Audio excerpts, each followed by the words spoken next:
What's up, weebs? Welcome back to Anime Lane, the podcast where we take you down the elaborate road of anime and have a look at everything it has to offer. As always, I'm your host, Notorious, and joining you once again today is Shaun. Hello. And Melina. Hello. On today's episode, we're scaling the tower. Well, not scaling, like flying to the tower. Like sort of orbiting around the tower in an upwards direction. In an upwards direction, at an angle. Yeah.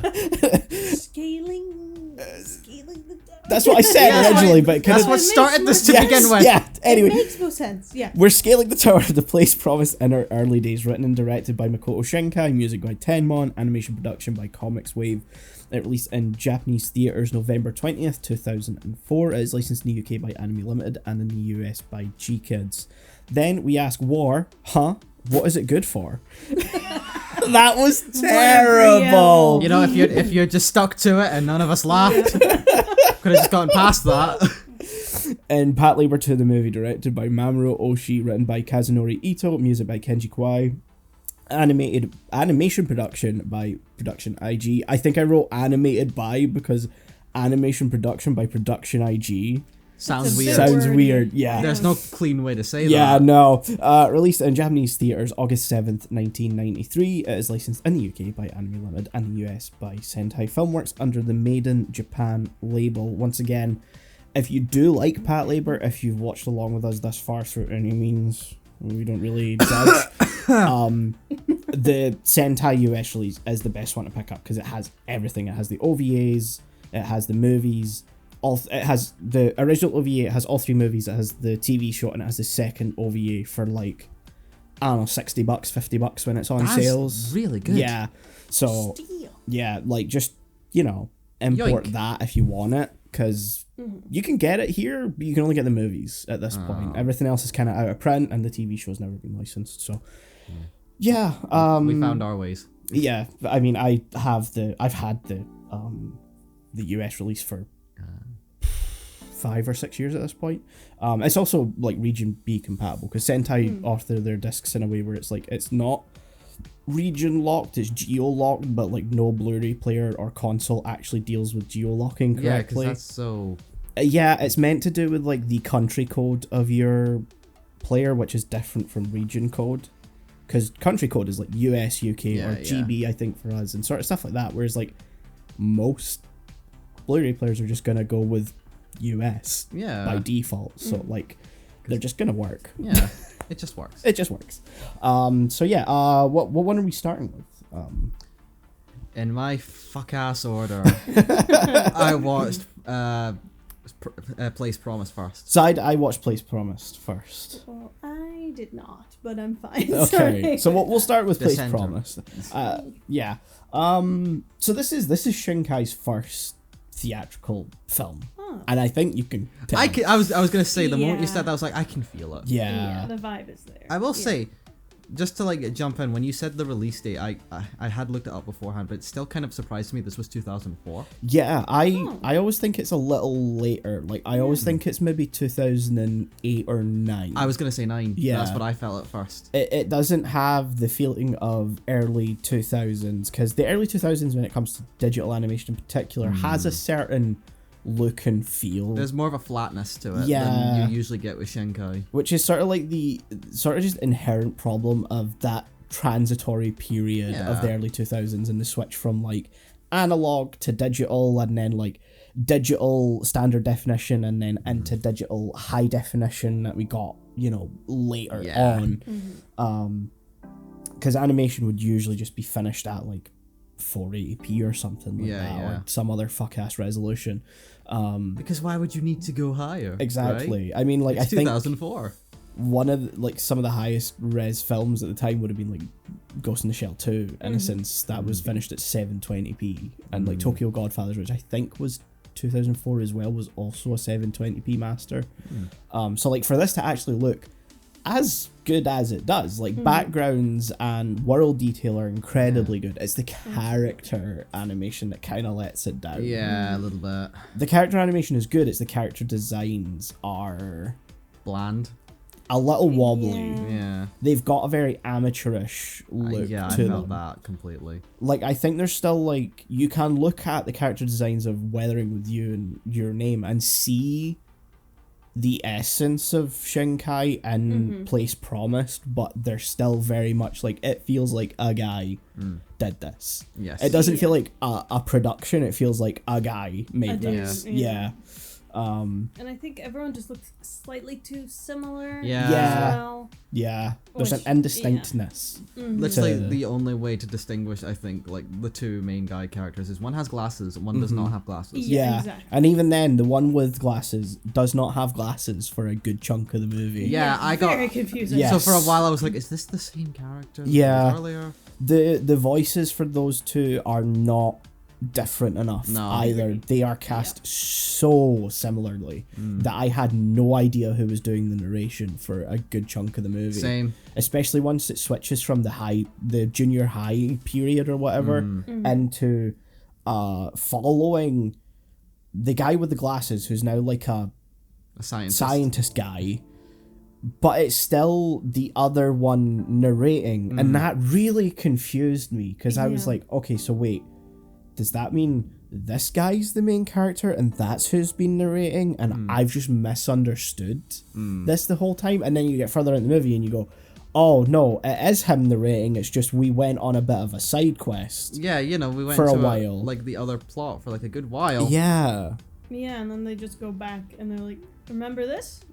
Oh, that's still happening? Yeah. Yeah. Okay. I genuinely thought we were getting like almost Memento, like just flashback out of order sort of thing, and I was like, oh, please don't make this more confusing. I'm barely gripping onto the world building here. But that's the Yeah. thing though, is there's a lot of similarities on like a plot structure level to Your Name. Like I feel like Your Name is like the perfected version Yeah. of Place Promise. I feel like this ties into just how I feel about the movie overall. This is Shinkai when he's not quite there yet. Yes, oh 100%. This is like He's still simmering. Yeah, he's yeah. he's still cooking, and Like- like I think we can sort of say up until like we haven't watched Garden of Words, but for me personally, up until Garden of Words is just him on a bit of a learning curve. I Yeah. feel like you might have mentioned this when we were talking about the one where he was trying to be Miyazaki. Oh, Children Who Chase Lost Voices. Yeah, that's still a long title. Yeah. Yeah. But I feel like you talked about that like a little bit there. That like it took a while for him Yeah. to really hit the golden stride that Uh-huh. he's had since like Your Garden Name. Your Garden Name of or Words Garden is of like- Words. I think Garden of Words tends to get forgotten about because I think it's a bit of a smaller film. So it's like Okay. it's only 45-50 minutes, and like it looks closer to Your Name and Weathering with You and stuff, and plot wise it's more coherent and structured.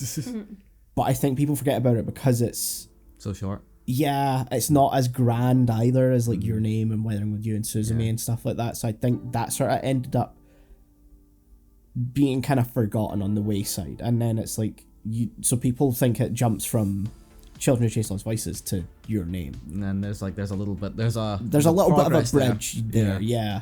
Because like Children Who Chase Lost Voices is probably when his visual side evened out. Yeah, like that was a good looking movie, Yeah. even if I really didn't care for the plot. And then like narratively is I think Garden of Words is where he evens out and then hits his stride with Your Name.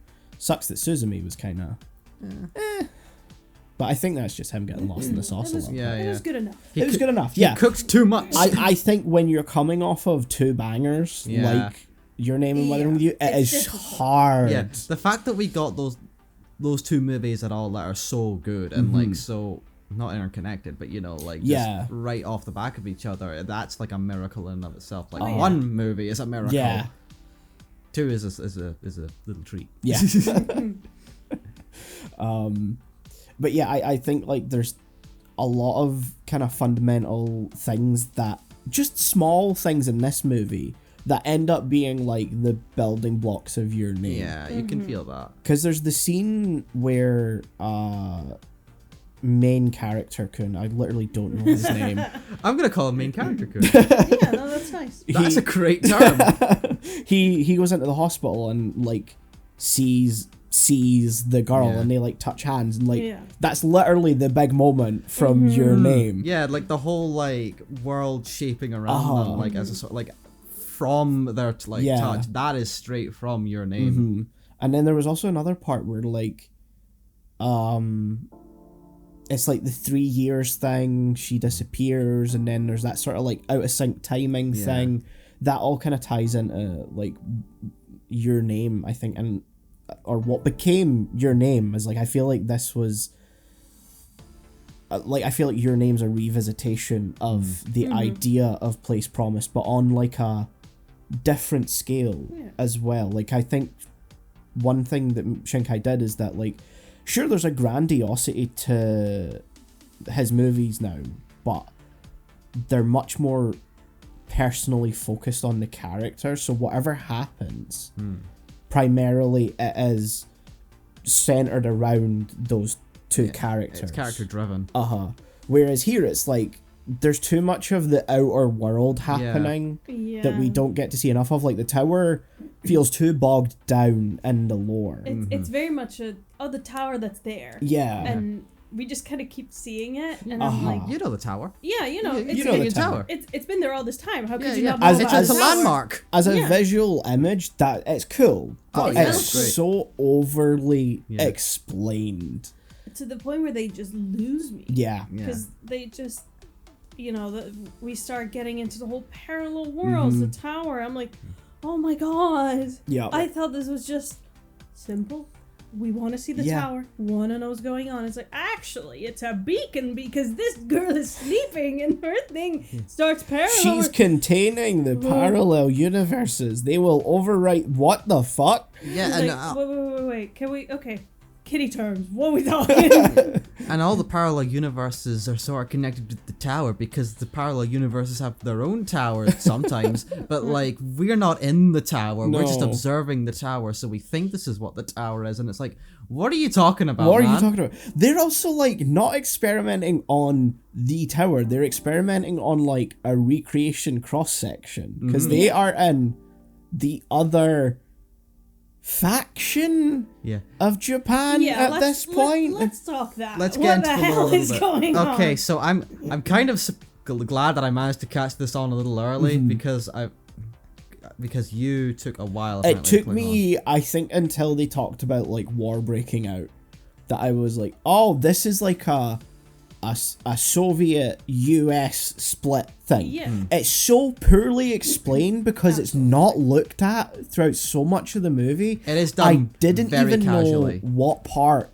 these characters were existing in Yeah. because they're just throwing around Union, the separation, and there's no mention of like whatever faction they exist in. Yeah, they're in the Japanese part. I assume the other was the American part. No, I think we were in the US part because obviously Oh. US and Japan have such strong ties. Yeah. The Union, which I think is just Hokkaido. Again, this is so poorly explained. No, I didn't know if we were in Hokkaido. Exactly. I from what I understood, which, you know, bear with me. Yeah. But from what I understood, I took this as like just a straight up. So the Cold War didn't end. No, I mean, Cold War hasn't ended, really. Yeah, but you know what I mean. The Soviet Let's Union. not get Yeah, this isn't the kind of podcast here, mate. But Do you know what's coming up next?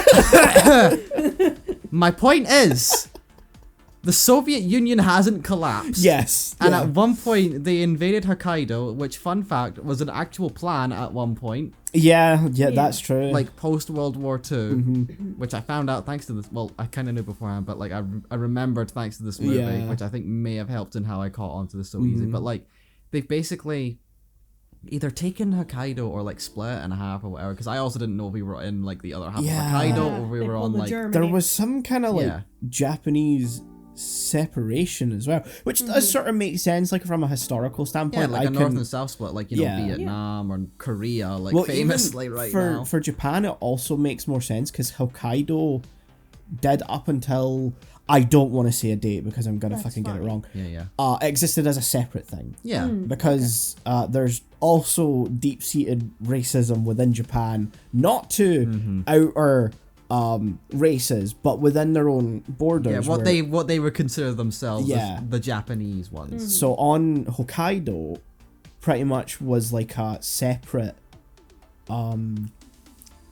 tribe of people because I racially I don't think they're too distinct, but they were called the Ainu, I believe. Yeah. And basically they're just wiped out at this point. Yeah. Like, they don't exist. But, like, Hokkaido did exist as a separate thing, but obviously during, I think it was the time of, like, the big sort of, like, faction wars with, you know, clan wars and all this sort of stuff.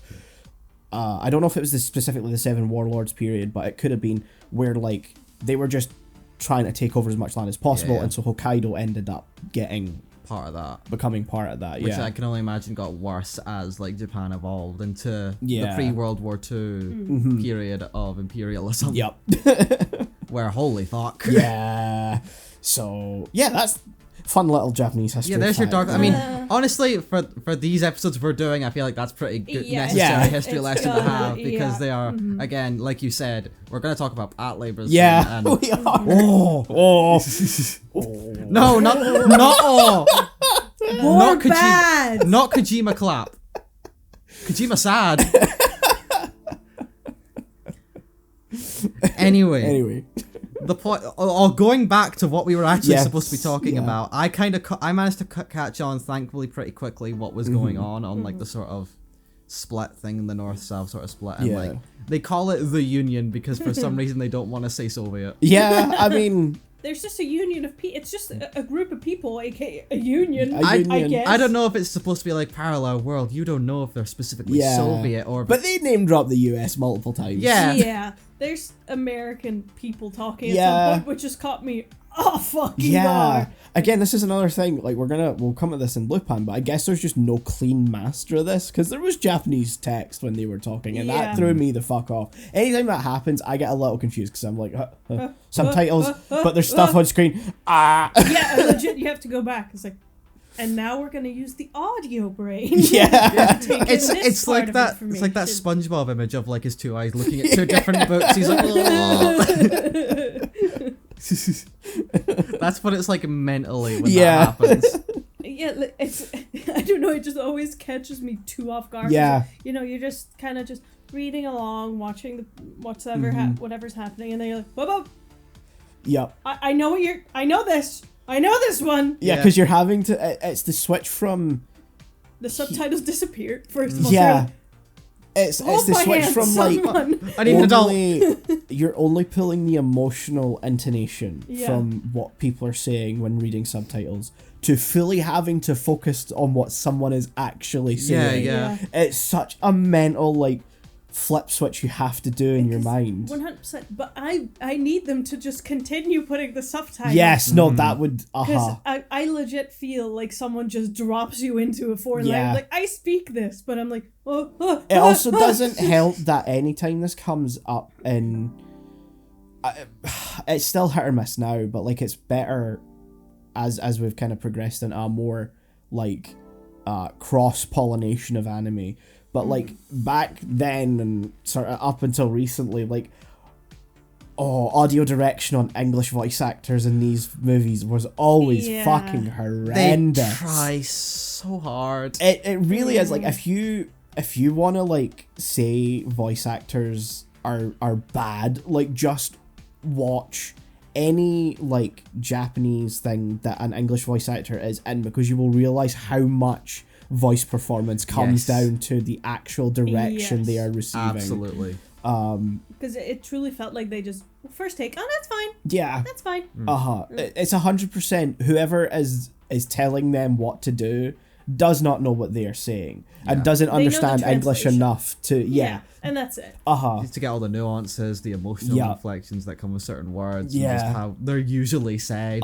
Just to sound natural when you're delivering a line. Which, I mean, if it's a Japanese production, obviously fair. They're the people like making it aren't going to be expected to know like native English like inflection, but it's just, you know, when you are someone who speaks English, you're gonna notice. Exactly. I imagine it'll be exactly the same if it was like one of us trying to do Japanese. 100%. So now let's all give our best go. Cancelled. I'm the only one learning Japanese here. I can make vague noises that would be very offensive. Do not do that, again, man. Cancelled. I don't want to do that. Because I don't want to be that. And And like, I don't think it would take me out of it if they just spoke Japanese. Yeah, no, 100%. Like I think care. it's that sort of like 90s thing in movies where it's like there's the Chinese delegation, they're just fluently speaking English, like they're not. Yeah, it's fine. You know, like it's fine. It doesn't Suspension matter. of disbelief. Yeah. They're like working in Japan. I'm gonna assume they will speak Japanese. Yeah. So, like suspension of disbelief, Shaun. 100%. I don't care. It just disrupts the flow of you sitting there. That it takes you out of it for a few seconds. You have to go back in. Yep. And then they're talking, and you're like, okay, I'm now in. We're following, and then it stops. And you're like, okay, back. Let's go back. It's like back. It's like that thing that I can't remember a specific example off the top of my head, but if you're watching like a movie with like a situation with like some like characters that speak a different language, whether it be like an actual language or like a language for the film, but like when it's just a scene with just them, they're speaking English. Yeah. And there's this that joke I want to make in the back of my head where it's like, why are we speaking English? Like no one's we don't have to, and it's just like because the audience speaks that. Yeah. Like it's a movie first and Yeah. foremost. Like first you gotta like play by those rules. It always comes back to that Lord of the Rings thing of where does the music come from? Exactly. It comes from, or where does the light come from? It comes wherever the fuck the music's coming from. Yeah. You know? Yeah. It's a movie. Just go fucking stop being a bitch about it. Like It's not realistic. it's like, you know, productions like Shogun, just because it's going to come up later when we're talking about Lupin, are so Seeding like 1 in a million that you can't expect what they did in that show, where they just fully trusted the audience to be able to jump between English and reading subtitles for the Japanese dialogue. Like you can't expect that for everything, because that was such like a specific kind of production. Yeah, And it feels like you know what you're into. Yeah. Like you're coming in for. Uh-huh. Whereas this is just. Yeah. And the production feels sort of slightly based around that as Yeah, well. So like 100%. they put in like ways to make it feel natural. Then here. Yeah. Like you bring in actual bilingual people, like Kiryu Kusanada, who can speak both Japanese and English fluently. Same with I forget the actress's name, but she plays Mariko. She's like the main lead female character. She speaks both English and Japanese fluently, and then you've got Cosmo Jarvis, who doesn't speak a lick of Japanese. So like it makes sense that he doesn't understand anything that's happening. I should watch Shogun. Shogun's great, man. Anyway. I really want to rewatch it soon. Place Promise. Place Promise. Yes. The lore. The lore. Yeah. I think they like a few people knew exactly what was going on, Yeah. and they didn't bother to tell the rest of the No. production. I think the big problem is this film is so bogged down by a lot of lore that doesn't concern the movie, that it paints a really interesting world that I'd like to dig into. But the film that you would have to make to dig into that lore would not be a Makoto Shinkai movie. No, because it is not the kind of film he makes. No, and like no offense to him, I think obviously we think he's a fantastic filmmaker. He's not built for like these sci-fi sort of world building stories. He's again character driven stories. Like even Your Name, that has a little bit of lore, like the sort of time travel and stuff. That is still purely character driven. Yeah. We see it through the way the characters do. It's not like an overly explained sort of fantasy world, like another movie because like that we didn't really like that much. Yeah, because Shinkai's an auteur, like Absolutely, and he makes a certain kind of film. It's like Wes Anderson; he makes a certain kind of film. Satoshi Kon also made like a certain kind of movie as well. But you couldn't have him make whatever movie would actually deliver on the background world that this movie is taking place in, because then you'd have to bring in someone like Mamoru Oshii or Katsuhiro Otomo, someone who's more built to direct a politically driven movie. Whereas Shinkai just doesn't do that kind of thing. No. It feels like he didn't even really care about it. I don't know the story behind the production, but it really feels like the whole sci-fi world-building plot felt more forced onto the movie. Yeah. It's so weird because he wrote the movie. Okay. That's why I was like, so I don't know the production because I could be completely wrong, but it somehow feels like it was put in just to be put in, even though it wasn't really the focus, or it wasn't trying to be the focus at like maybe an earlier draft, or It does just have the feeling of like a draft that could have been reworked to more show his strengths. Yes. Because I think what he excels at is like characters and like really grounding your characters, developing them across the course of deep story. emotional connections. Yeah, and gets fully lost in the sauce. It tries, because the whole dream girl and guy plot, which that tries to tie in at the end, that it hits a little bit, but it's like it could have hit a lot more if we actually focused on it, because it does feel like it comes the fuck out of nowhere when she's like, oh, I love him. Yeah, and then wakes up and forgets. Which again, also like very your name element, but at the same time, like, bro. Yeah. It doesn't resolve that either at the end. No. It doesn't even feel like a tacked on like romance, which I've talked about before. And other things, but it feels like it tried to build it up, but it just didn't really land. Yeah. Land. There is nothing on the way. Like, even just looking at Wikipedia, there is nothing on the production on this Wikipedia page, which is odd because normally there's something. That almost feels concerning. But yeah, no, it has plot, cast, illusions, media, which then breaks down into music, theme song, soundtrack, the home releases, stuff like that. Awards, references, and external links. There is nothing about this movie's production, which is crazy. Did this movie just spawn?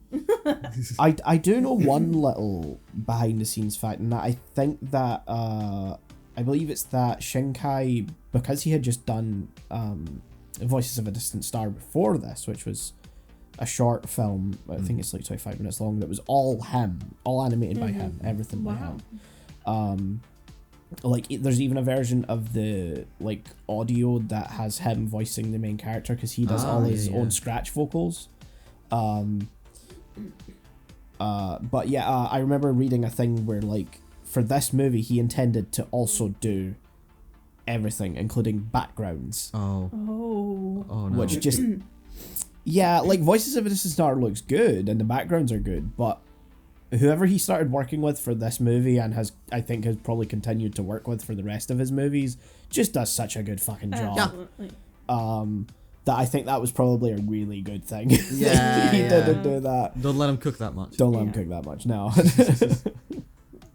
Because I just think it lacks the emotional arc it could have had. Yes. Yeah. 100%. I think if we just focused on the plane, the little plane they wanted to fly, it could have been nice. We would have had the whole emotional arc. This is the place. We've got to the place that was promised. Make that a grounding element. Yeah. It just felt like, okay, you've done it. Yeah. It feels like Let's shoot the tower. Yeah. It feels like it was gonna be there like near the start, but then we forget about the plane for like another like half an hour or something. And when it comes back, it's like, oh, so that wasn't just a thing we're just throwing away. We're taking this. Okay. I'm gonna shoot the plane. I'm gonna shoot the plane. I'm gonna shoot the fucking plane. Fuck the plane. It also doesn't help that, like, we just suddenly forget about one of our lead characters for a whole bunch of the movie. Like, not only do we have the whole issue with two male protagonists that are easily confused, the main female character just fucking up and disappears. Yeah, and they put in a new female character. And yes. I'm like, are you? No, you're exactly. not. Same. Yeah. I was like, she showed up and I was like, is she? Because I believe the new girl, Maki or something, she showed up just after we said 3 years later. So I was like, oh, she aged weird. Yeah. I'm like, she aged weird. And then like, oh, I don't think that's her name. This is like right after like the narrator is also saying that was the last time I saw her and I haven't seen her since. And like then Maki shows up and the part of me is like, well, there she is. She's right there. What are you talking about? You just gotta look at my guy. And I never saw her again. Like, she's legit sitting next to you. What are you talking about? But it's sometimes not even him that says that either. It's oh god. Yeah, it's the narrator. But you know, we can confuse them. Yeah. Because the narrator is other main character. Glasses Boy just stole her. What an arsehole. Yeah. This movie was too confusing character-wise for me. Yeah. And especially when you have this confusion between characters, how is your audience supposed to connect to them exactly and create that emotional development if they're continuously like, oh, you're not that guy that thought about this. No, you're the other guy that was doing something else. Hey man, you're not that guy. You're not that guy. I think it also becomes a difficulty when it feels like it's hard to really pin down what the characterization of everyone's supposed to be, because one moment that like got a laugh out of me, even though it was supposed to be a very sort of serious scene, was when Glasses Guy and Non-Glasses Guy meet up again for like the first time in like 3 years, and like they're talking for a little bit. They get to like the little place where the plane is. The hangar. The hangar. I was like, I know the word. I know the word. They're in the hangar, and then like Non-Glasses Guy is like, so yeah, I've been having these dreams about like the girl, and like I made a sort of promise to her that I would like take her to like the tower, and then Glasses Boy's like, I fucking hate you, and I hope you die. Pulls a gun on him. Pulls out a gun, and it's like, I'm gonna fucking kill you. I'm gonna fucking kill you. That's my girl. You cannot touch my girl. I haven't seen her for years. No, it's not even that. He's just like, fuck you, fuck you, fuck you, and I'm like, what the hell? Like. That's such a 180 in characterization. It was like, are you a bad guy now? I kind of get him being pissed. Like, that part I do understand. Yeah, but it's so fucking over the top. Yeah, it is so beyond the level it needs to be, because, like, them having an antagonistic relationship at that point makes sense, because, like, Glasses Guy has done something with his life. He is a scientist. He is working on this experimentation thing. Doesn't seem happy about it, but... And then the other guy is just chilling, jacking off and learning the violin. Like, what's he doing with his life? Nothing. I mean, from the way wasn't he like in like further education or whatever, or like it's never really clear, because like, what are the ages of these characters? Well, if it's 3 years later and they were in junior high, I think I have to surmise that they were in their final year of junior high, which means the 3 years takes them up to just having finished high school, which makes no sense. Because how could Glasses Guy have gotten a fucking degree and all this scientific shit? Nepotism. But no, I don't think it is. There is no nepotism in this. I think the implication is he's supposed to be some sort of prodigy, but because the film doesn't actually put any substance to that, or doesn't even acknowledge that, because again, with like the lore thing, it's done too casually that like it feels like it's not even addressed at all. You're just supposed to go with it, and it's like, no. Because the only hint we have to that, up to the point of the 3 years later thing, is like, he bought a book. Ooh. And is never brought up again. And it's such like a blink and you'll miss it moment. Yeah. I caught it, and I didn't even think it was hinting at that. I think it was just hinting at the parallel universe stuff. And then suddenly it's like, no, he's just real fucking smart at this shit. Yeah. He's got glasses. He only had casual interest in it and bought a book. Yeah. He's got glasses. That makes him smart. And the other guy plays the violin. So how have you been? You know, I just got home from my 9 to 5. What you been up to?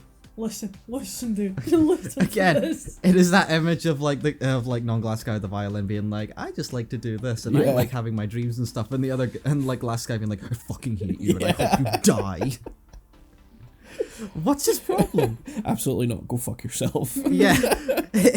I don't know if the implication was supposed to be, because it feels, because he switches back again like very quickly. So I don't know if the implication is supposed to be, oh, he's been having those dreams too, but he was trying to deny that was happening. Weird. So he had like an overreaction. But again, it's not developed enough to feel like I don't know if that was the intention, or if I'm just trying to make a connection for things to make sense. Because if anyone should have understood the main character's dreams as Glasses Guy, because he's the one working on the parallel universes thing. He knows about her being asleep, her dreams containing the parallel universes. Which, I'm sorry, they just keep throwing lore at me. Yeah. And there is a point that I reach, like, wanting to understand a film where I'm like, this is gonna disappear from my life in 30 minutes, so I'm not taking it. Like, I refuse to take in more information. At some point, the brain just stops because it's too much, and it's like, you know what? I'm just gonna put a fucking iron wall between my understanding of this, because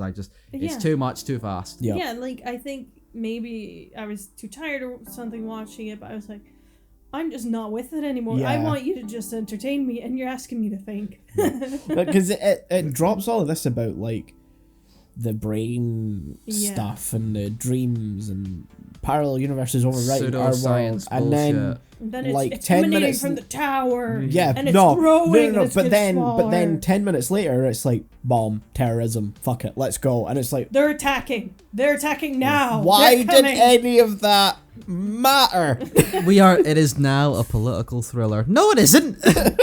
It's a sci-fi dream fantasy. What is this movie? You're gonna go fly at the tower. Also, I'm gonna strap a bomb to it so you can be a terrorist real quick. But why? me. My goals are beyond your understanding. That tower seems like such a bad idea. Like, it's so easy to hit. Yeah, but structurally, I also don't think it makes any sense. That thing's collapsing. The fact that we haven't made a 9/11 joke, I'm very proud of. Yeah, I mean, I've been trying to come up with. There is no good ones because this film doesn't make enough sense to actually have a 9/11 joke. They're trying to make the plane hit the tower. That's all we can do. But the movie doesn't still have enough internal logic that 9/11 makes more sense. And when 9/11 starts making sense, you know shit's getting fucked. One day, there needs to be a compilation of our stuff where it's just how many times do we mention 9/11? How many jokes do we make? And what's the worst thing we can say about it out of context? When 9/11 is making sense. Is that coming out before or after the Hitler comp? We'll see what happens. Yeah. I might be bored one week. Who knows? That's a lot of material to scrub through, man. There's also a lot of Hitler 9/11 jokes. That'll get us views for all the wrong fucking reasons. Well, who do you think piloted the plane? Lupin dressed as Hitler. Why do I want to say Shinji no as well? Shinji no. No, wait, I did make that joke. Yeah. Because when he goes into the hospital. No, it's in the dream when the girl is looking at herself. Oh yeah, that's right. On the thing that we have like a static shot of her just looking at that, and because I'm still in a little bit of an Evangelion high, my mind went no. The composition of that shot and the angling is like just enough to go. Should you know? No. Please stop looking at yourself like that. Yeah. It's an empty room, but no. Not that kind of dream. Not that kind of dream. Not that kind of dream. I don't know. I was disappointed with this movie because it just lacked in everything. Yeah. Like originality, 100%. It's there, all that. You know, I think it's creative and everything, but nothing hit. Yeah. As it was meant to. Nothing developed as much as it should be. It's almost there. Yeah. It's so close to being there, but it's not quite there, which I think is why the best way to describe this film is Shinkai, but not quite yet. Yeah. It's for a first movie. Yeah. Sorry to like interrupt there a little bit, but like for a first movie, it's good. Yeah. When you told me it was his first movie, like right after I watched it, I was like, oh, this is pretty good for a first movie. It's just, you know, as a movie by itself, almost. Yeah. Especially compared to what it becomes, you know. Yeah, it's more interesting as a sort of show of progress of how we got to Your Name and Weathering with You, which are masterpieces. Yes. Mm-hmm. That's the end of my thought right there. Yeah. I'm just stopping right there.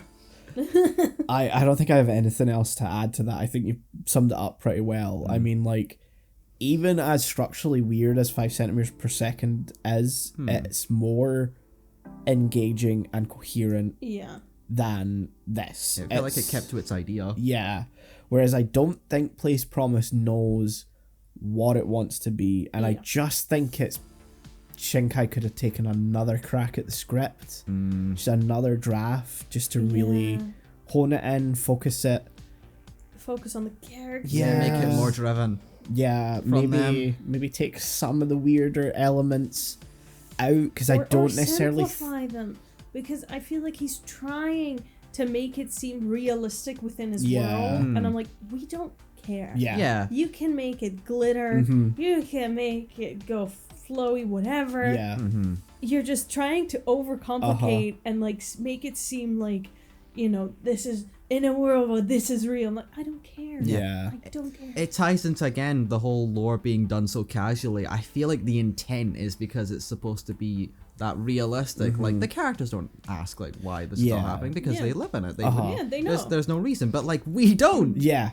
That's part of, like, storytelling, is you have to have that balance of the characters who live in this world hearing about it, but also exposition to the audience so that we know what the fuck's going on.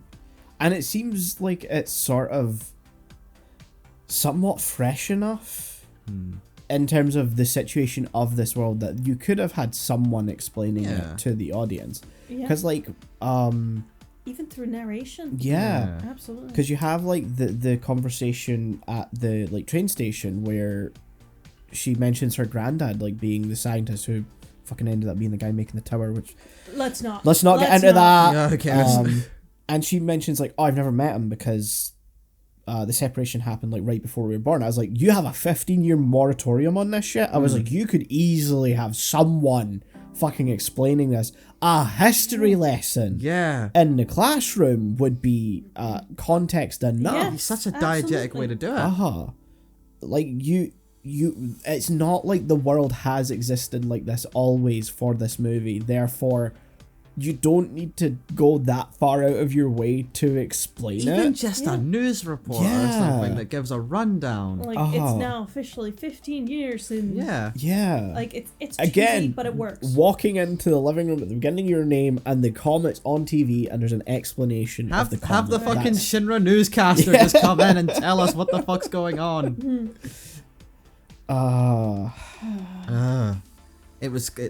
It's not quite there yet. No. Just if Shinkai just cooked a little more, he could have had something great. He's on the hob. Simmer on low heat. Yeah. Yeah.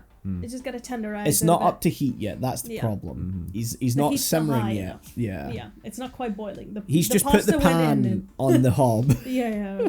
Cooking metaphor. Yeah. This is how we start describing what process. He's just put the pan down. All the ingredients are in there. Like, he's just staring at it though. Yeah. He's not cooking. Do He's something. turned the fucking hob on. You're the chef.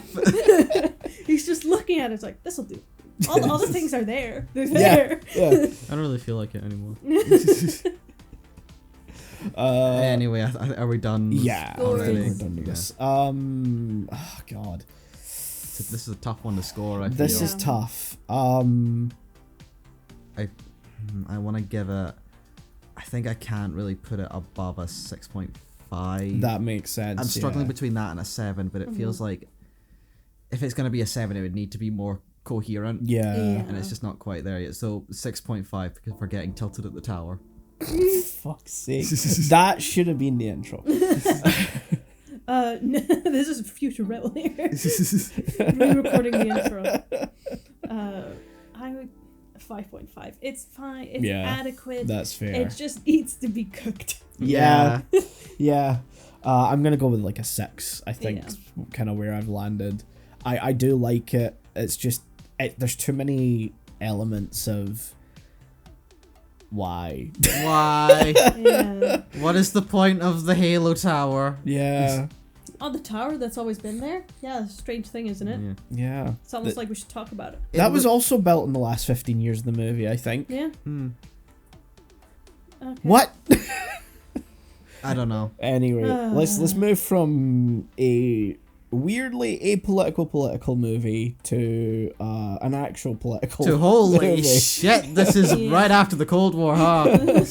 Just go right in. The USSR has just fallen. Yeah, and Japan is going through. The USSR has fallen. No, but like Japan is going through shit right now. This would have been. So this came out in 93, so this is like right after their economy crashed, and right after the USSR fell, and right after their SDF was utilized in a NATO peacekeeping operation, which was very, very controversial because the SDF is the self-defense force. Self-defense. Specifically, they are not a standing army. Yeah, specifically built up because directly post World War II because, well, you know what Japan was like pre-World War II. Constitutionally and I believe legally on a world stage sense, Japan are not allowed to have a standing army. Any sort of military force that can be used against. It was written in their constitution, if I am correct. Yep. If I'm not, please correct me. I believe that's correct. Part of me's thinking Article 14 specifically, but I could be wrong. 14, Amendment 7. You know Article 14. We've all read the Japanese Constitution. I can't remember if maybe I'm completely misremembering, but Article 14 either has to do with the SDF or the police force, which both relevant. Both basically the whole like core of the film right there. So you can sort of see that not Shinkai, sorry, Oshi has a certain feeling towards that peacekeeping operation, given the opening of the movie. You think? That's crazy. That's crazy. I don't know how you got that. It just seems that's a very subtle thing. I think that's purely coincidence, my guy. Yeah. That's Shut the fuck up, you made that. Absolutely not. Go fuck yourself. I think you're reaching there. I'm sorry. God, why do you have to bring politics into you anime? always bring politics into it. As if life affects movies. God, I miss old classic anime which never had any politics in it whatsoever. Yeah. Just like my video games. Yeah, I liked when it was just fun movie about a brother who's protecting his sister from the bomb.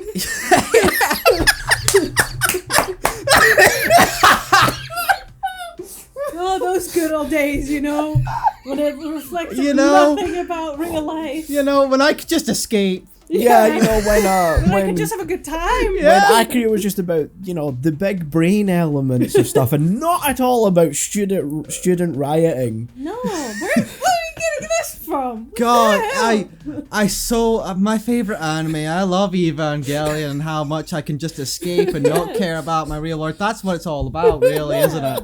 Yeah. God. The point is like stratosphere, like above my head.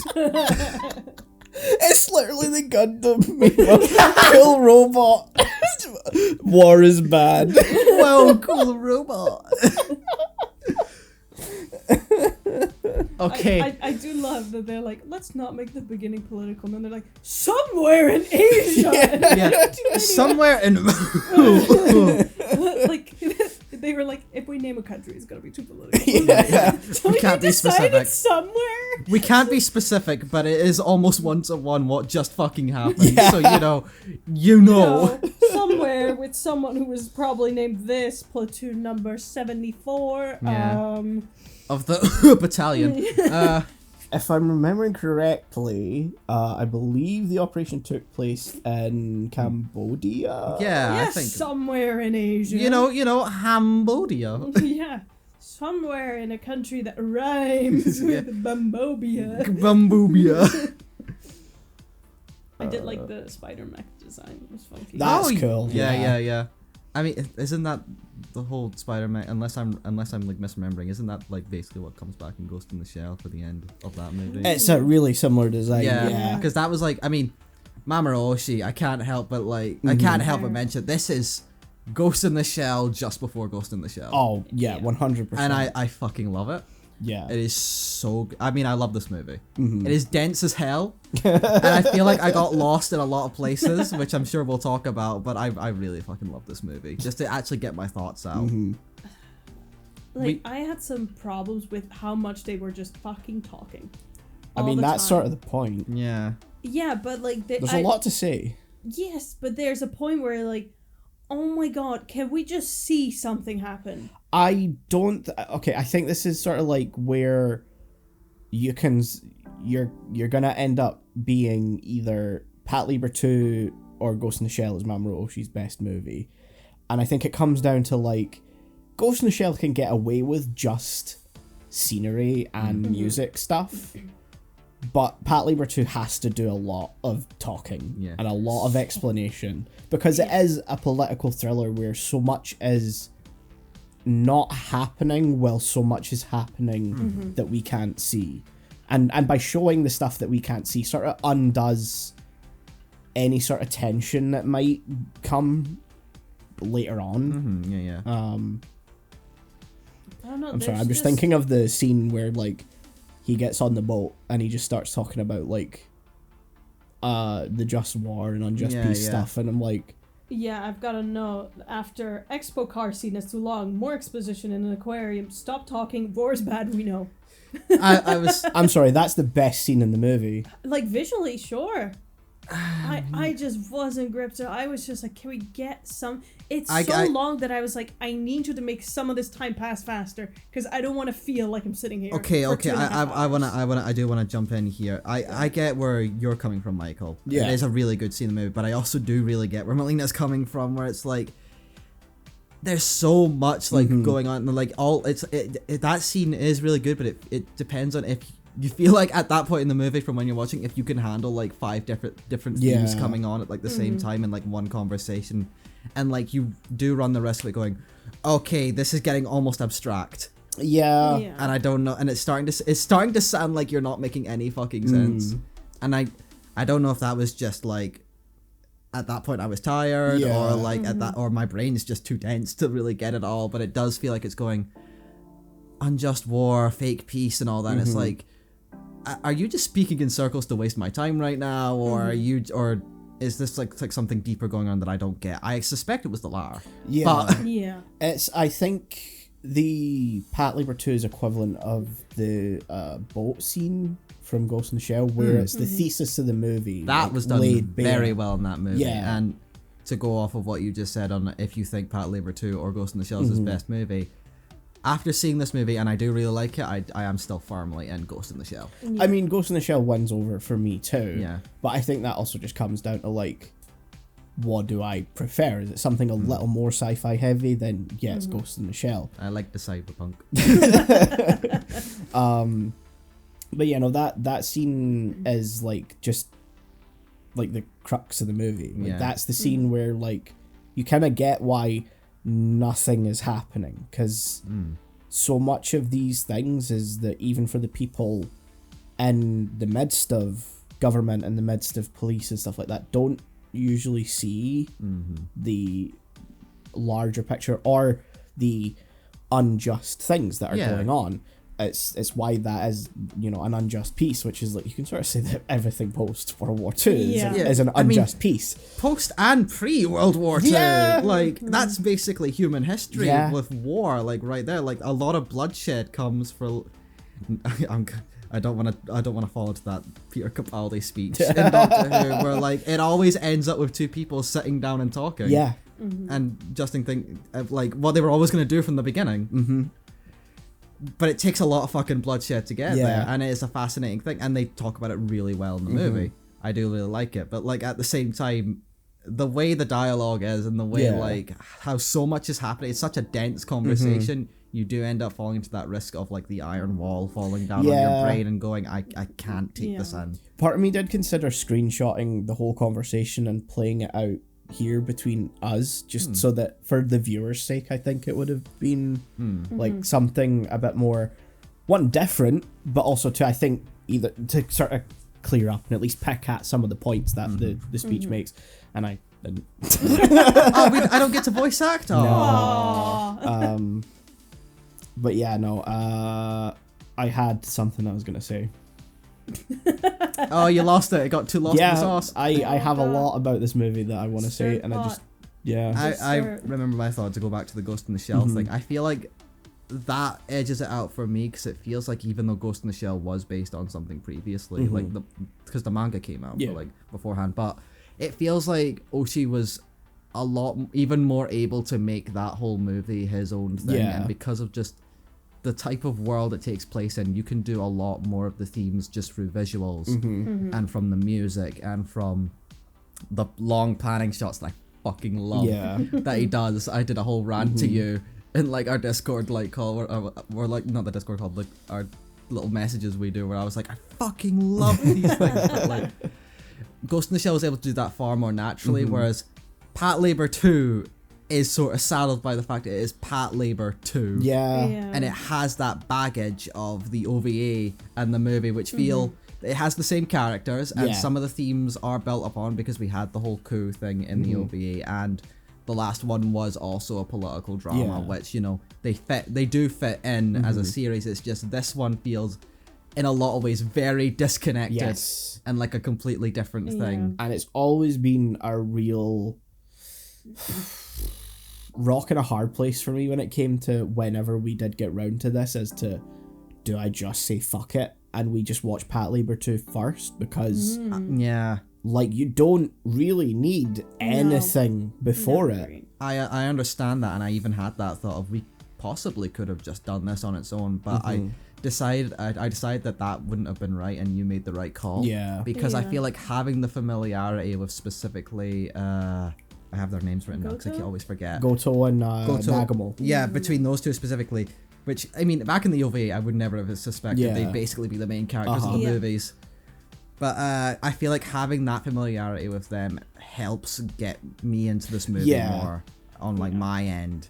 Because like if we had just watched this on own, I'd be like, who are these people? Yeah, it clears up a lot of the unspoken parts of their relationship within this movie. Because there's even like scenes where when she like storms out of the office and to go set up shop in a different office, it's like clear at that point that a lot of the conversation building up to that is like some kind of tension between them of like whether it's unrequited, we don't know, but we know from the OVA that Goto is into Nagamo. Yeah. Yeah. But like without that, it's like it's too subtle.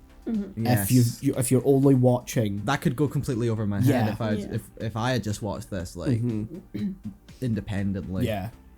But the thing is though, it does have the flip coin thing where because it suddenly feels not like the other few movies, even like the last movie, I had the moment where I was like, where are my guys? Where's Noah? Yeah. Where's my crew? Yeah. I'm missing them heavily because I love them. And also because the characterizations are a bit different in this movie as well, like it works as a show of time progressing, but it also feels like, where are the characters that I love? Yeah, I get that. I like that it focuses on Goto and Nagamo because it allows it to be something a little elevated from like the first movie and the OVA, where like it's sort of boots on the ground and you know, kind of it is goofy, and the first movie does do something to kind of make it a bit more serious. But the first movie does feel like a good bridge between the two now that I've seen everything. But I think just focusing on Goto as a main character specifically, where we have like obviously the whole first movie and OVA where like everyone's like, he's sharp, he's smart, he knows, like, and it's almost like they don't know why he's in the position he's in. It feels like they're saying he could be a whole lot more, but he's a dumbass. So, or like, you're limiting yourself, man. Why aren't you trying more? Why aren't you more ambitious? And so in this movie, I think it allows him to shine as the smart guy, who's maybe just a little bit ahead of the audience at times as well. But he likes where he is as well. But he likes where he is. Really like the SV2 crew, which, I mean, fair. Yeah. But like, I'm taking a lot of this like right now as a discussion, but like another thing I want to mention is that, so throughout all these like watching, I have liked the character of Noah, even though she's had problems, and we talked about that. Like, I like her design a lot better in this. And this one, 100%. I get. We talked about infantilization in the last ones, and I feel like this movie, it almost feels like it took that as actual criticism, and like, okay, time skip. Noah's grown up, as I've sort of described it. She's not as that sort of infantilized anime girl protagonist from the time period where like she seems sort of silly, but at the same time it feels like a bit of her personality's gone. Like, it makes sense, it's realistic, but at the same time there was a part of me that's like, I kind of miss you a little bit now. Because I think, you know, having a female character still have these almost childlike joyous moments as an adult, I don't think it would feel weird. Everyone still experiences joy. You can have someone still be like, oh, you know, I really love doing this, and she just felt a bit like, oh, she's grown up, so she can no longer be excited. She's had to subdue herself because she's grown up. We're all adults here, but we're still kind of little dumbasses sometimes. Like, just because you're an adult doesn't mean you now have to be all serious. You're still everyone's a child at heart, I find. What's the point of being grown up if you can't be childish sometimes? Yeah. I think Noah's like whole thing in this movie would make a whole lot more sense if Ota wasn't just fucking Ota. Yeah. The whole movie. He's still himself. Because he just, the way this movie's written, the way everyone is so much more subdued, even compared to the first movie, it makes him stand out like a sore thumb. And I'm glad he only has like 2-3 scenes max. Remind me of who he is. Is he Gun Guy? He's Gun Guy. Gun Guy. Okay, yeah. He's the instructor. He's insane. Yeah. Okay. Like, he's just still fucking... Gun Guy. Yeah. They could have had that whole point where he's the instructor and being like, he's still a bit of himself, but like he's like matured, he's like he's straightened up a bit, and he's sort of a bit more held back in his impulses, but no, he's still Ota. He's still Ota. And I was kind of frustrated because I was like, you get your personality. You get to stick around. My least favorite one? Fucking really? Because you think at first he has matured and evened out a little bit. Because like him being an instructor, that makes sense. That feels like a natural character progression. Because not only is he being an instructor, he's enforcing the idea of like, your equipment can fail, your partner can fail, all these things can go wrong. You need to prepare. Don't be so gun-ho. Yeah, you need to prepare for that 1 in a million. And then immediately just starts fucking yelling and blowing shit up and damaging equipment. And it's like, oh, okay. Never mind, you're the same guy. You get to be an anime character, but nobody else does? Noah has to be a grown adult woman. Yeah. With no specific personality traits. With none of basically our lasting personality. Gone. Like, there's even a point where it is a nice scene where like her and Asuma, who by the way, I forgot Asuma was even here. I'm not gonna lie. He's so not in this movie. Imagine, I mean, he was like the main character, like the last one. What a downgrade. But like they have that little conversation and like, we don't have to do this. We can go back. And Noah has that. It is a nice moment of I don't want to just be the girl who's in love with her labor. Like, and that would be a good scene, but like it feels more like they've sacrificed her entire personality and like she can still have a deep appreciation.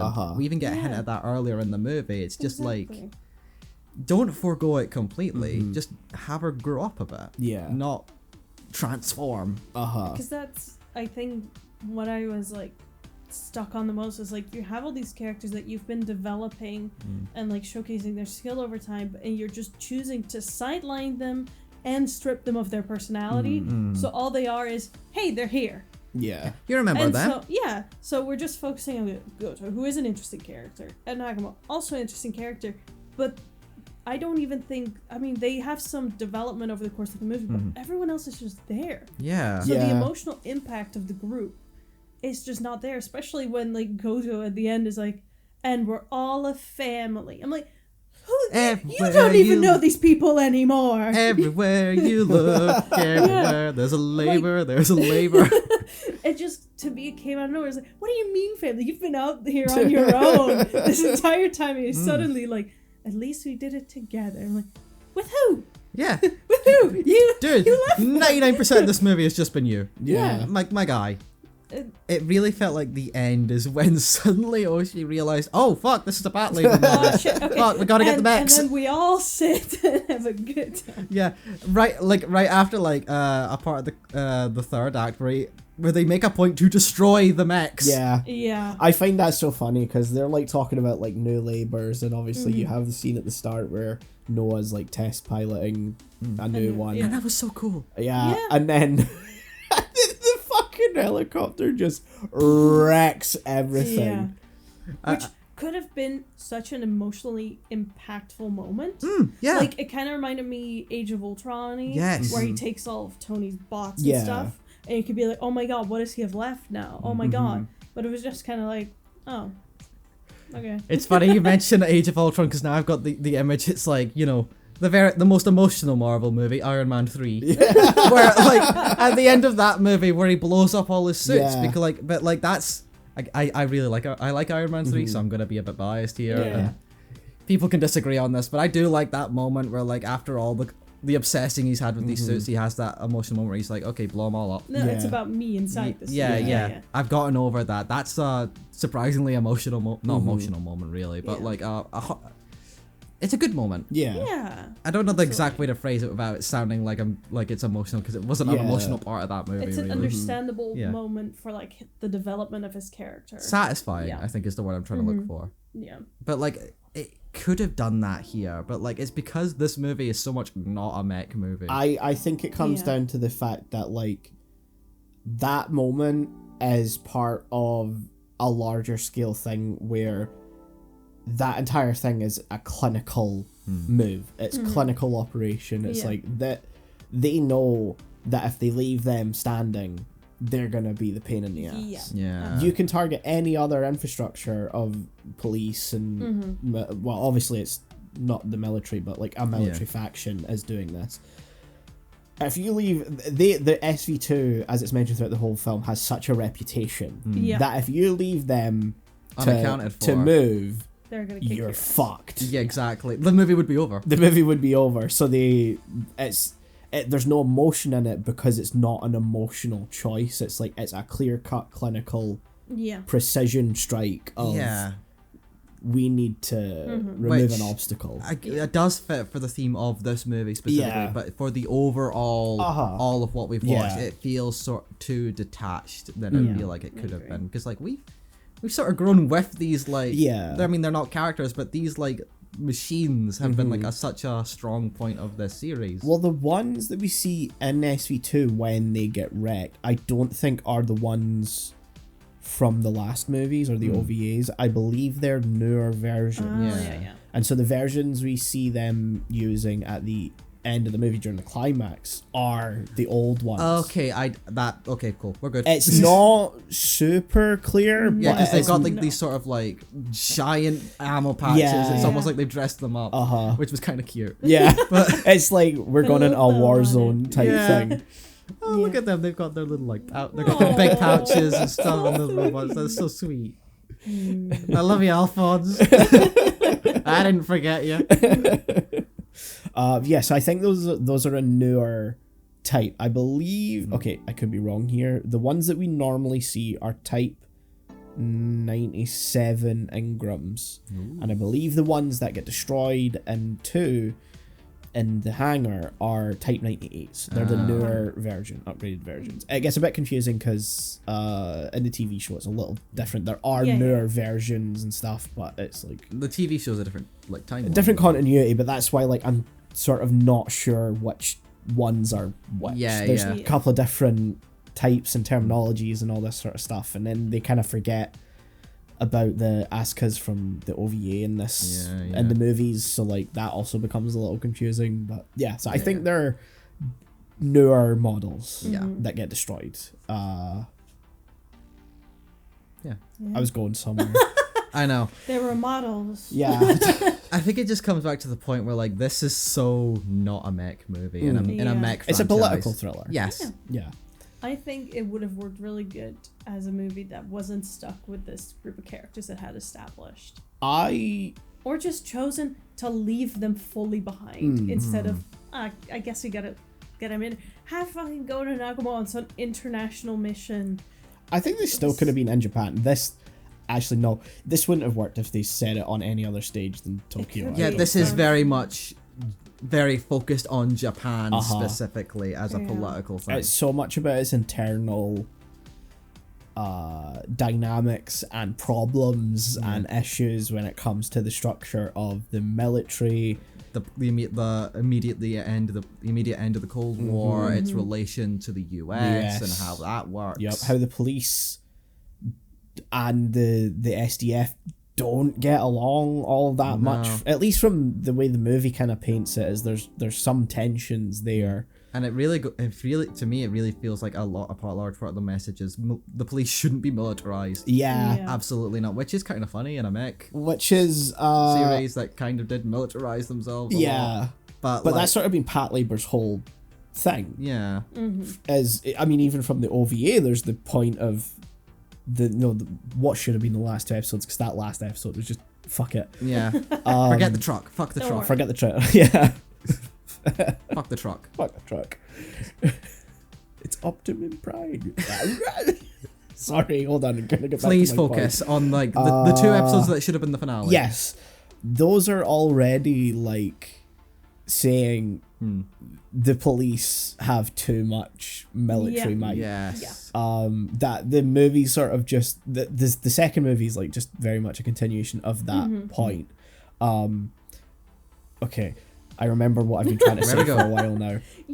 I love and hate how this film, probably just for the rest of time, will continue to be relevant. Because it doesn't matter what happens. You watch it and you go, something like that just happened. Like it just happened there, and then 2 weeks ago there. Because we decided to watch this months ago. Yes. Whenever we first decided, finally we're going to do Patlabor, so we did the OVAs, the movies, and Patlabor 2. So that's just been on docket for this recording session, preordained from months ago. Yeah. What happened a week before we watched this to record? Iran-Israel.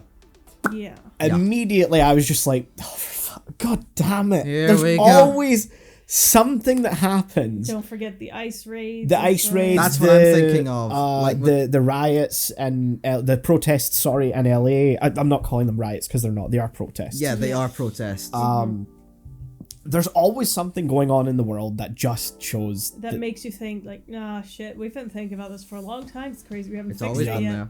And it's crazy that this was 3 or 4 years before the sarin gas attack in Tokyo. Because there's a scene in the middle of the movie where the blimp crashes and the gas spreads around. You're so right. And it turns out to be an inert gas that doesn't... It's just coloured. But obviously, yellow gas... Everyone's immediately thinking mustard gas. Yeah, no, absolutely. But this, again, that's one of those things where it just ends up being very prescient to whatever is currently happening. This movie was 1993. Yeah. Get the sarin gas attack, 20th of March 1995. Whoa, so 2 years 2 later. years, almost, Wow. depending on like the months, but A could have been year just under. After was the original World Trade Center, or was that before? I think, hold on, the bombing. Yeah. World Trade Center bombing, that might have been 93. Sorry, we're not going to bring up the Brazilian football team again. No, it was just a few months before this movie came out. Jesus Christ. February 26, 1993, and Patlabor 2 came out. August 1993. Yeah. Jesus. And then you've got, of course, 9/11. Yeah. Then there's 7/7 for us. 7/7 for us. You've got the invasion of Iran. The whole war on terror. Yeah. The whole war on terror. Which felt like it was ending at one point, and then, it didn't at the time of recording, because some big orange... I'm not going to say that word podcast. We have. But the US had almost pulled out of every Middle Eastern country. And then he got elected. Yeah. And now they're back. Yeah. Yeah. Also, It just feels- let Afghanistan fall to the Taliban. Yeah. Which, Which people attribute to Biden, but that was Trump doing that. that was Trump. Yeah.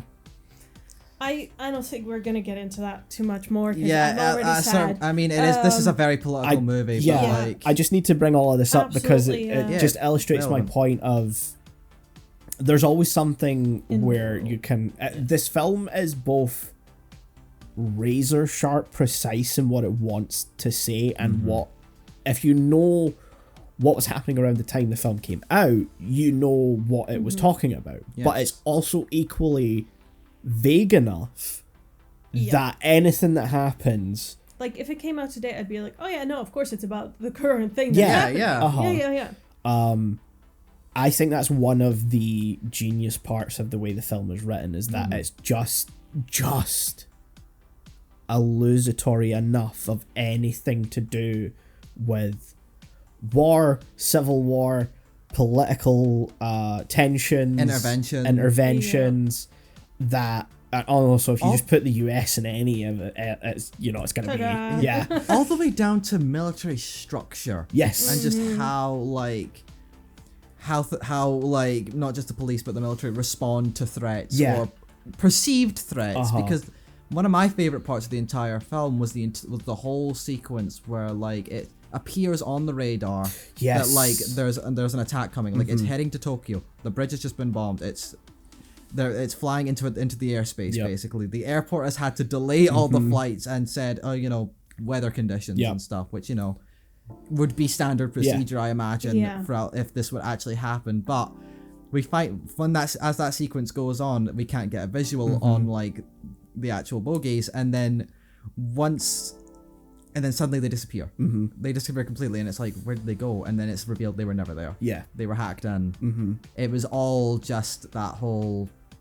I forget the phrase they use, but it's that smoke screen of a war. A pseudo war almost. That sure, it didn't technically happen in reality, but the response was real. Yes. All the actions against it were real. That still happened. That there is no illusion in the actual actions you took. Yeah, the response was real. The attack may have been fake, but there was a response, and the consequences were real. The consequences were real. And I think that that's also another great part of the film, is that because this was the early 90s, and there was just that beginning of adoption of a lot of technology, especially into the military.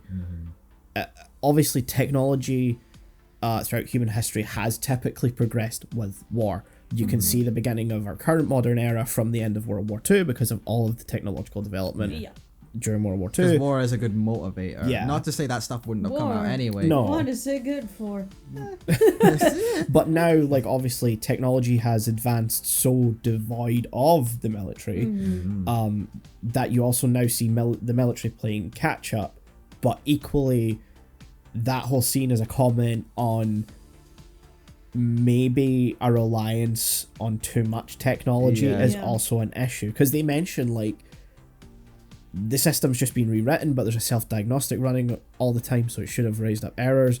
What if someone's hacked in, and they've hacked in through this long line of bouncing around? Because if I remember right, it was German-based, or like a German... or there was so much piggybacking, I'm not sure. I know that, like, it had been... Like, not to say, like, the attack was actually based from someone in Germany, or like that whole thing. But the software had been, like, rewritten by someone in Germany to update it or something. Yeah, to link like to a US college, which then linked into, like, the mainframe from there. I'm not sure exactly how, but yeah, I mean, it's movie talk. It's also old school like intranet infrastructure stuff. So it wouldn't have been our typical understanding of, like, broadband and Wi-Fi and stuff like that, because that hadn't happened yet. We're not there yet. So there was probably, like, a higher chance of a weak point somewhere along, because you still have to have these things connected. It's like the first film with the network in. It's part of that whole thing where, like, it. it's still on the technology wise a bit of a product of its time, because like, this is supposed to be the near future. The movie came out in 1993, but, like, from what I was able to like gather, this is supposed to take place in 2002. Okay, that makes sense. Just from, like, you know the dating from, like, you know, on computer screens and stuff, but also like just the timeline, because, like, they say at one point, this is a different thing I was going to talk about, but at one point they mention they mention a lot of real world, like, events that happened, and one of the things they mentioned that I didn't even realize had happened was a defection from a pilot from the Soviet Union in the 70s defected to the west through Japan and took a jet with him. That's when they talk about, like, the jet and the planes and stuff. But, like, that actually happened in 1976, I want to say. And they say that at the time that happened, like, 26 years ago, which, unless my math is really wrong here, that would lead up to 2002. Pretty much 2002, yeah. So it's supposed to be in that time frame. But it's still written in 1993, which means we have high-tech mechs and all this military, like, virtual reality simulation stuff, along with videotape. CRTs, mini discs, old networks. I loved the moment where, like, the security agent guy was just like, we caught it on this tape. Yeah. And I was like, oh, optical discs aren't a thing yet. I love the enhancing scene as well, because I'm like, on VHS? Yeah. It doesn't have a resolution. Yeah. And this is the future, guys. We're going to be able to we just hit the cleanup key. Because there's also the part where, like, the detective is in, like, the video editing place with the guy, and he's like, so would the tape be clearer than, like, the home video thing? He's like, yeah, well, it's shot on, like, high vision tape or whatever, which was a real thing. Which is a real thing. Yeah. I want to clarify. And he was like, yeah, it's leaps and bounds above home video, and I'm like, maybe a few scan on lines extra on the VHS, because I looked this up a little bit, because I have heard of high vision before. It was like it was an analog high definition standard, very much a thing in Japan, not very much elsewhere. Because the old joke is that Japan's been stuck in the year 2000 since 1983, and that means they were super technological until they weren't. Yes. Well, I mean, they had 1080 before anywhere else in the world, because there was it Laserdisc? There was a HD Laserdisc. Yes, that was 1080i. Yeah, I think that might have been linked to High Vision as well. Yeah. So like, actual technology was there, but still, 2002, that would have been out. Yeah. By then, DVD would have been a thing, and that would have taken it by storm, especially in 2002, because the PS2 had come out, and that is what made DVD popular in Japan specifically. I mean, that's also the crazy thing, is like, this was 1993, so there was also no PS1. No. So there was no disc-based video game console. They still thought Sega would have been a thing. Yeah. No. It's also just like right on the cusp of when cell phones would have been viable as handheld devices. Yeah. So like, because Nagumo mentions like, oh, he needs a cell phone, but like a cell phone would have still been like this fucking brick. He pulls out a cell phone at one point that has the whole antenna and stuff, and it's like, ooh. Yeah, close. Not quite. Almost there. Some phones still had antennas in 2002, but they were really just built in. Yeah, they were the smaller ones. Yeah, as well. they were like the old ones. Nokia ones with like the tiny little knob at the bottom. I think there's an NEC. Yeah, Oh, we got one right here. Oh, Ladies that's a and flip. gentlemen. I think this is a 2004 or 5 model. Hey, to jump ahead of it, that's the flip phone that Zenigata uses Yes. in the live action Lupin that's coming. I'm pretty sure this is the Sarah Christ phone too. Yeah. Off reference. Hey, we gotta get one Smosh reference in. Yeah. So, any other points? Before we get further down at we VHS could talk. tapes. I feel like the two of us, specifically me and Michael, could yeah. talk about this for hours, just on a tech level. Because we can be those kind of nerds sometimes. Yeah. And Not now. I do feel bad that you've not talked as much, Melina, and I'm sorry. I feel like I've gotten my points in about it. Yeah. Okay. Sometimes I feel like when we're talking about too much, I'm like, we're kind of leaving Melina out. Yeah. No, it's just you go on a tangent where I'm like, ah, yes, the VHS. I've probably held one at one point. We didn't have VHS. What do you mean you didn't have VHS? You had to have had VHS.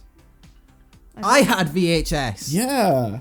I lived off VHS for like the first few years of my life consuming media. I have no recollection of us owning a VHS. That's fucking crazy, man.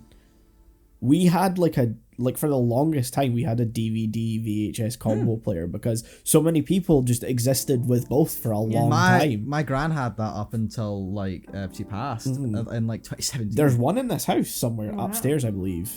I need to take that home actually. Yes, that's a good thing to do. But like, yeah, for the timeline, sort of misses the mark in terms of the technology because again, super high tech mechs with better VR simulation than what would have been ever possible at that point. Wide VHS. Yes. It's just funny, but we've talked about it many times. We're like, oh yeah, the future where we have VR and mechs and a floppy disk. This is sort of the funny thing about like sci-fi is that they can dream bold and big, but they're until something exists. There's only like some people who'll probably dream that thing up. Like DVD and CD as a format probably wasn't like commonplace enough for them to kind of write that as the medium, if that makes sense. Yeah. So it's like always that thing of like, where do you take it? Do you go really fanciful technology direction, or because Patlabor is such a grounded film, do you kind of play it safe and just take a punt of like what's gonna be really technological? Because that's sort of the bet that Minidisc was for Patlabor. Because Minidisc just died immediately. That did not fucking happen. No. Yeah, you've got to do that. It's sort of like the conversation of like, when you look at sci-fi or even like fantasy pre-smartphone and post-smartphone, because so many people did not think of smartphones as a thing until they just happened. Well, that's it. Like cell phones also, like as a sci-fi idea, didn't really exist in the sense of a cell phone. It was a funky radio. There's this video I've seen on like a YouTube channel I watch a lot called Overly Sarcastic Productions. Don't need a shout out, they're way bigger than us. But one of the videos they do is it's like talk tropes, where they talk about like tropes in media, and like one of the things was communication devices and how that thought's evolved, and they make a point, and the overarching theme of that video is basically pre-smartphone mass communication wasn't as much of an accepted thing that will happen in the future. Like, you'd have your Star Trek communicator, or the occasional video phone. Yeah. Of like Back to the Future and like stuff, Back to the Future 2 specifically, of stuff like that. But then post smartphone comes in, and suddenly fantasy has a whole bunch of spells that's basically just FaceTime. Yeah. For communication, or just like you have the Avengers thing where people just talk. Yeah. I mean, that's just like, earpieces, but still, mass communication is suddenly an accepted thing when it wasn't. And it feels so obvious. But pre-smartphone or pre-cell phone, or that doesn't feel as sure in sci-fi. It feels more like a novelty. Because it's like, even just to like, there's noises. Yeah. Even just like Power Rangers, they had wrist communicators, and when they were in the suits, they just spoke to each other. Yeah. But it seems obvious now, when they suited up, why didn't they just have a radio and the headset and the mask? Or just like a video call thing or whatever. Like, the big thing that they talked about a lot was how D&D changed one of the D&D spells came up, because like I forget the name of it, but there was a D&D spell that's been in there since I think first edition, where it was like, you can send a psychic message to someone anywhere, but it's only like a certain number of words, and they brought up that's just what Twitter is. Yeah, that's what Twitter is now. And like, as like time's gone on, and especially post mobile like era, people stopped caring about the limit and just used it as psychic communication. Yeah, like a phone. It's a magic phone. Because exactly, it seems so obvious now. Yep, we've went off the rails. We have, yeah. I'm just watching you guys. You're just going into another rabbit hole. You're doing it. I told you to stop it. I'm like, how long can I make this until I realize? I realized I was going into a completely different thing there, but like, I had to get that out of my system. Labor. I know. Any other points that are not VHS related? I think I've said most of what I need to say. Well, the super VHS. Wasn't that super? Hey! At the time. Hey. But, I'm gonna get a spray bottle. Okay, I feel like I'm gonna go into like so many different like circles if I keep talking. So my ending point to finish off stop my mouth from moving is that I really, really liked this movie. I did kind of. That's a noise. Grilling. Yeah. Yeah. Damn. Anyway, my point is, this is a really good movie. This is a fantastic political like thriller and stuff. I did kind of miss the Patlabor stuff a little bit when I was watching it, and that's why I think it's a very, very, very good movie. But like, I was a little bit disappointed in some of those areas. That's sort of the catch-22 of like, where I kind of wanted us to watch that. Maybe wanted us to watch this first, because it is so different. It is its own thing, and I think. I didn't know if you guys would get hung up on that on the first viewing, because that is the thing, is like, you kind of have to take it as, what do you get out of it on the first viewing, because that's all these episodes are about. Yes. That's how we roll.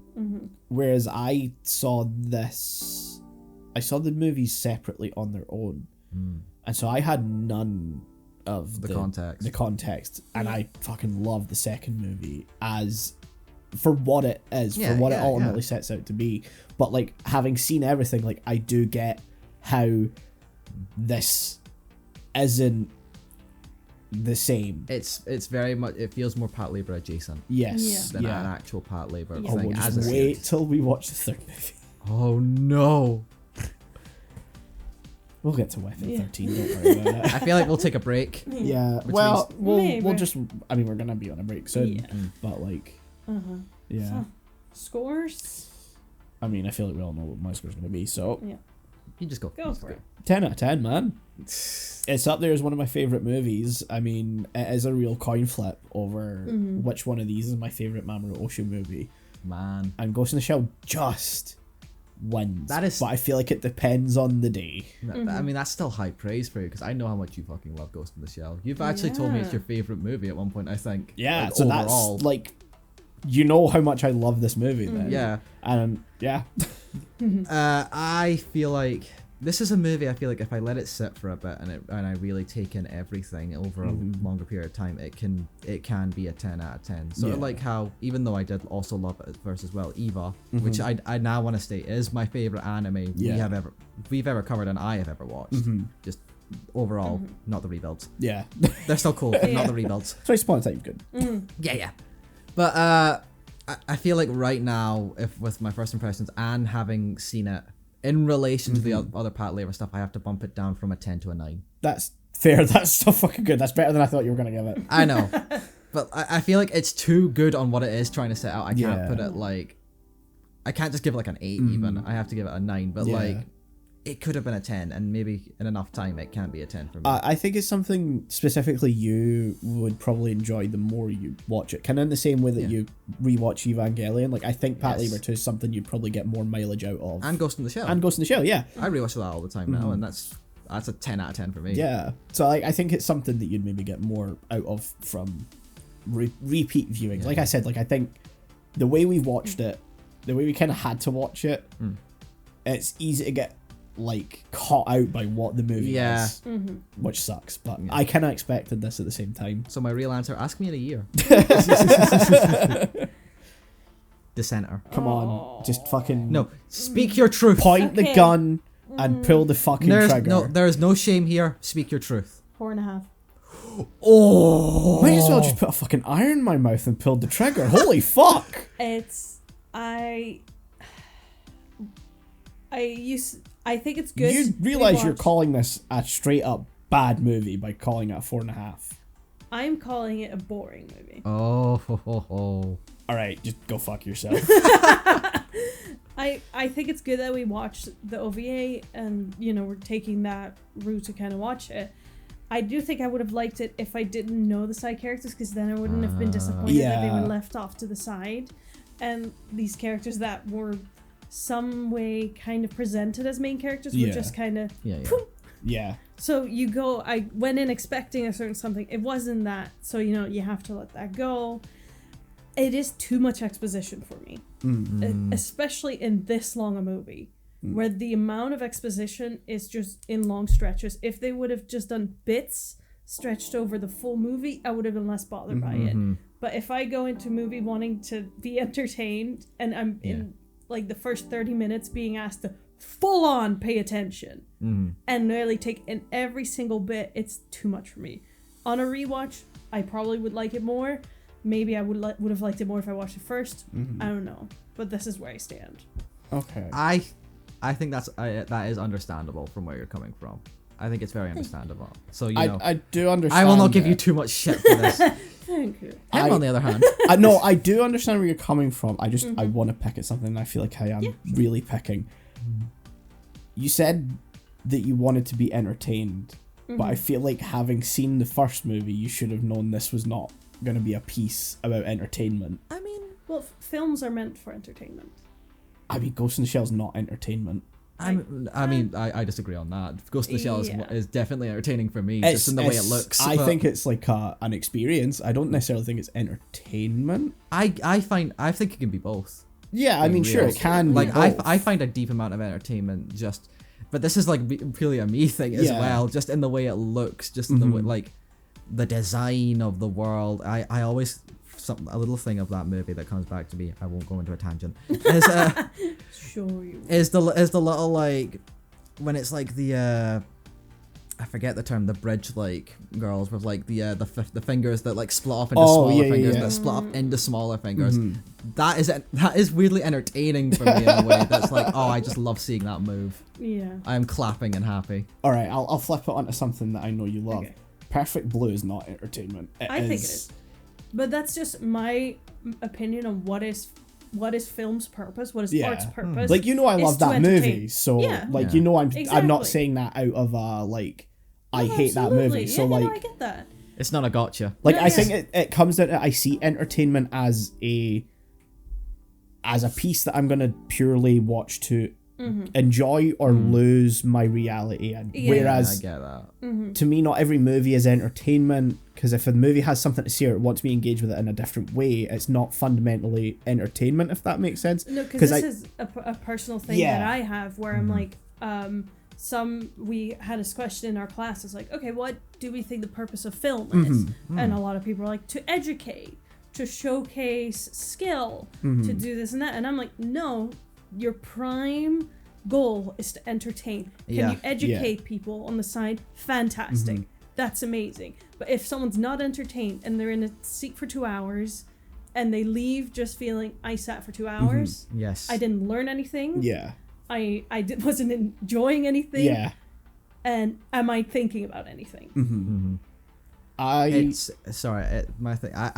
that's really funny because you've basically described how I think of video games. That at its core has to be entertaining. Video games can be art, I believe. Okay, that. I do realize how hypocritical I sound because we spoke about this before, and I've said that video games can be fun while being extremely difficult. Yeah. So I realize how hypocritical it sounds, but I also think this also comes from a place of where the movie industry is currently at. Fair. And I 100%. find entertainment such a reductive word right now because everything is entertainment, but all that means right now is that it is fucking slop. Yeah. People take the word entertainment like it's become a bit of a dirty word when it comes to media these days because people have taken the term it's just entertainment as an excuse. It's like, well, it'll entertain. Like it's just that. It's almost like in a way to like sort of put that in like a way. It's almost like kids media. Like people say, kids are entertained by anything. It doesn't have to be good, and I'm just like, why would you want to show your kids like shit though? Don't you want them? Don't you want to show them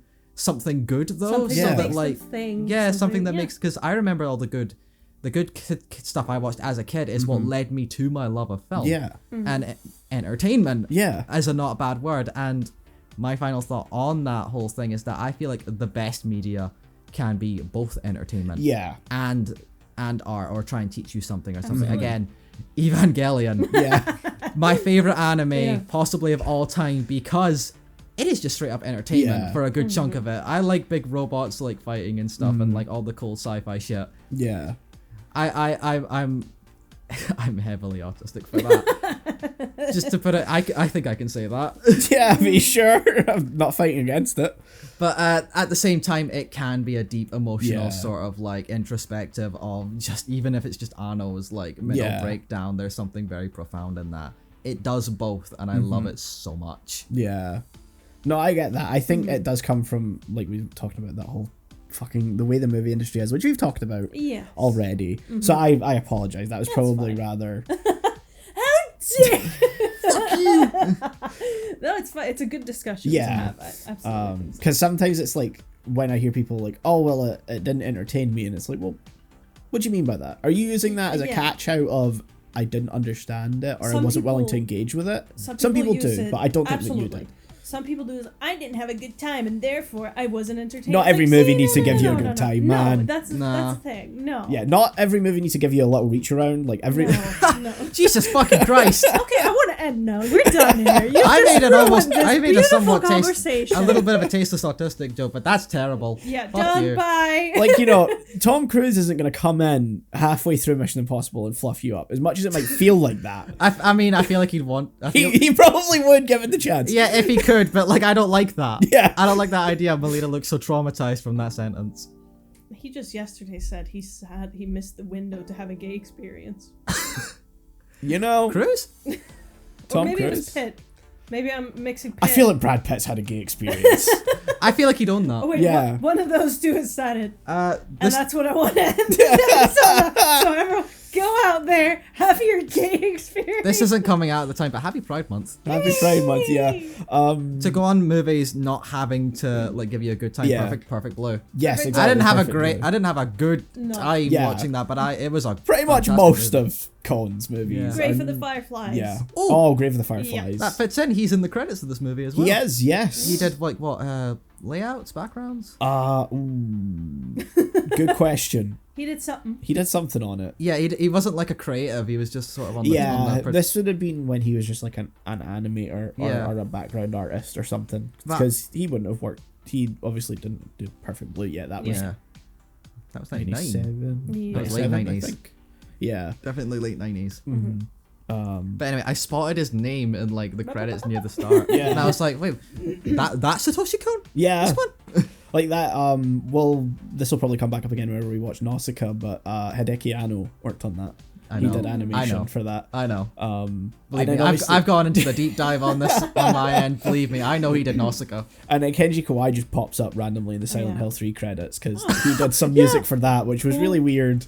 Because one of the tracks specifically we talked about. Yes, this is movie, very similar. Like I'm pretty sure Akira Yamaoka had to have watched this movie and went, "Oh, I'll take it."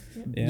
You know that sort of haunting theme that like plays throughout, like where it's like it's sort of Suge's theme, like the antagonist. So it plays in the opening sequence when he gets out of the spider robot. It's not the same, but that feels almost like it was ripped for Silent Hill 2 and one of the themes there that starts off that game. We'll play it probably when this is done, but we've been talking for my god, almost 2 hours. Yeah. I feel like I've been running I feel like I ran my mouth a lot more than I intended to. So you boys need to stop chattering. But yeah, one point I want to end on is I recently looked at like what was in cinemas not long ago, and oh my god, we need less sequels. We need less. It is disgusting. Yeah, it's all sequels or it's all like Disney shit that's not actually like good. Yeah. Shame. Yeah. So. Anyway, let's just stop. Let's just stop. It's only downhill from here.